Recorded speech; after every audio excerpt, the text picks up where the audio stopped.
Hi everyone, I am R Singh. आप सभी का आपके अपने चैनल पर स्वागत है। आई होप आप सभी अच्छे होंगे और अच्छी स्टोरीज पढ़ और सुन रहे होंगे। मैं आप लोगों के लिए प्रतिलिपि की एक नोवेल का रिव्यू शेयर करने वाली हूँ। बात की जाए इस नोवेल की तो इसे मैंने पिक किया है ट्रेंडिंग नोवेल की लिस्ट से। तो अब आते हैं नोवेल पर। नोवेल का नाम है लगी तुमसे मन की लगन। इस नोवेल की लेखिका है डॉक्टर शैलजा श्रीवास्तव। ये एक आर्मी बेस्ड नोवेल है। निश्चित रूप से आप सभी को पसंद आएगी। इस नोवेल के 2 सीजन हैं। पहला सीजन पूरा हो चुका है जिसमें 256 भाग है। एक रिवीजन कर लेते हैं मन की लगन सीजन 1 का।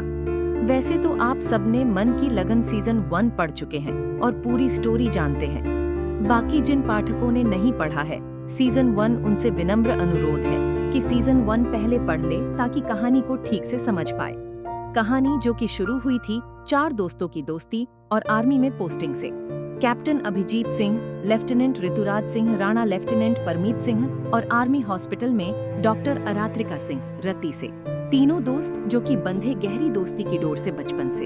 एक तरफ थी अभिजीत और रति की संजीदगी भरी दोस्ती और मोहब्बत, तो वही परम की जिंदगी में एक खूबसूरत और मोहब्बत तो वही परम की जिंदगी में एक खूबसूरत बसंत की तरह आई सहला और एक तूफान की तरह उड़ा ले गई उसकी खुशियां और सुकून को।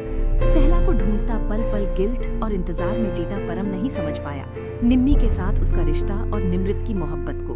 वक्त बदला और कई उतार चढ़ाव और कई तूफानों से गुजर के आखिर अभिजीत और रति का प्यार अपनी मंजिल पा गया, तो वहीं परम ने भी असली प्रेम को पहचाना। निमृत के त्याग, समर्पण और उसके बलिदान के साथ साथ उसके खुद के लिए अटूट प्रेम को पहचाना और सहला के धोखे के बाद उसको पीछे छोड़ निमृत का हाथ थाम आगे बढ़ा।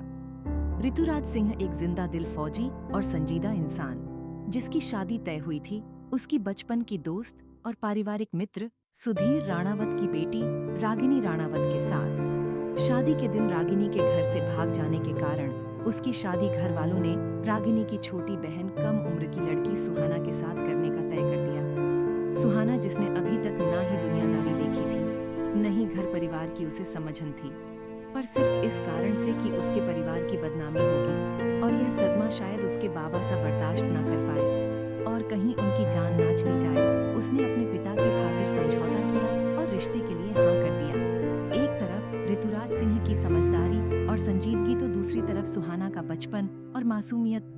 लोगों के दिलों पर इस कदर छाई कि हर किसी को हर समय से हर जगह सिर्फ ऋतुराज और सुहाना ही नजर आए। मजबूरी में बंधा ऋतुराज और सुहाना का रिश्ता धीरे धीरे समय के साथ गहरा और मजबूत हो गया। इतना मजबूत कि ऋतुराज के लिए सुहाना के अलावा किसी और के बारे में सोचने का कोई मतलब नहीं था। तो वही सुहाना ने ऋतुराज के शहीद होने की खबर सुनने के बाद भी उसे भुलाकर आगे बढ़ने का नहीं सोचा, बल्कि अपने नाजुक कंधों पर ऋतुराज की जिम्मेदारियां को उठाया, उसके घर परिवार को संभाला और ऋतुराज के नाम और उसकी यादों को दिल में बसाकर उसकी वीर वधू बनकर जीवन जीने का तय कर लिया।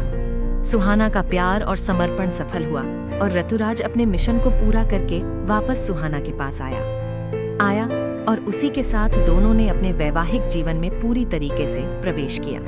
तन और मन से एक दूसरे को अपनाया और आगे बढ़ चारों दोस्तों की जिंदगी में खुशहाली आ चुकी थी। कहीं पर कोई कमी नहीं थी, सबके परिवार आगे बढ़ रहे थे और घरों में नन्हे मुन्ने फरिश्तों का आगमन हो चुका था। इस समय एक और खबर आई मंजीत के शहीद होने की और तनु ने उसी के साथ उन्होंने अपनी बेटी चिंकी को सुहाना को सौंप दिया और अपने पर माँ बाप और मंजीत के माँ बाप के साथ भटिंडा चली गई। उसका मोह भंग हो गया था दुनिया से और मंजीत के जाने के बाद उसे किसी के साथ रहने की कोई इच्छा नहीं रही थी। उसे विश्वास था कि सुहाना उसकी बच्ची को बेहतर परवरिश देगी और बहुत ही ज्यादा प्यार भी। और सुहाना ने भी तनु की बात का मान रखा और उसकी बेटी चिंकी को अपनी बच्ची बनाकर अपने घर रखा। इस नोवेल में आप सभी देखने मिलेगा देश प्रेम, फर्ज प्यार, रोमांस और रिश्तों भंवर में उलझी एक साथ कई जिंदगियां। वैसे तो इस नोवेल में सभी किरदार अपने आप में बेहतरीन है, पर सबसे खास हमारे नोवेल के मुख्य किरदार लेफ्टिनेंट ऋतुराज सिंह राणा और हमारे राणा जी की बालिका बधू सुहाना। तो अभी जाएं प्रतिलिपि पर और अभी पढ़ें। यकीन मानिए नोवेल आपको बहुत पसंद आएगी। वीडियो को लाइक एंड सब्सक्राइब करना ना भूल। Thank you. स्टोरी की लिंक मैंने डिस्क्राइब कर दिया है।